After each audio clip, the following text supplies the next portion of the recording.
Can I just say, I don't have anything sa fridge for lunch kaya nag-same day order na lang ako ng Iyas Kare-Kare. They're a home-based kare-kare store na talaga namang napakasarap and tagged by many as the best kare-kare in town. I think they started during the pandemic pero na-discover ko to dahil sa friend ko. I ordered a small all-beef kare-kare, good for 2 to 3 na for 590 pesos. When it arrives, you'll get the vegetables in separate container, the bagoong, and syempre yung kare-kare na naka-vacuum seal pa inside the tub. Na-try ko na din order yung family size and ganito din yung packaging. Di ko lang sure for the party size. Warm pa to nung dumating pero nilagay ko sa fridge muna dahil maaga pa. Pero when I opened it, grabe.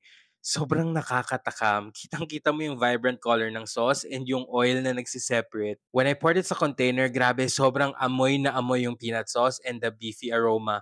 Alam mong hindi itinipid to sa ingredients. Nireheat ko lang and kahit mainit, kita mo yung richness ng sauce at rice na lang talaga yung kulang. Side story, meron akong friend na kinakain to as is. Walang rice, pero for me, sobrang nakakabitin kung wala.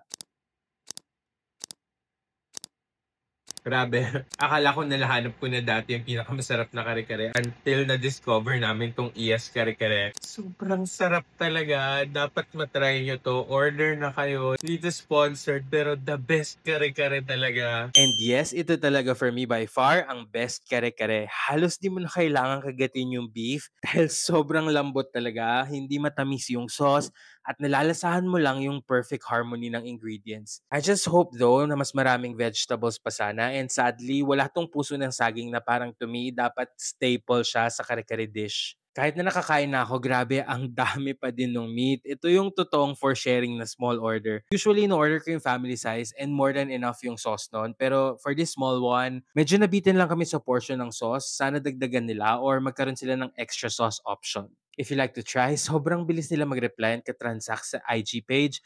Here's their menu. You can pause it for reference. Overall, this is not a hype. This is really one of the best, if not the best kare-kare for me. So go na, try mo na.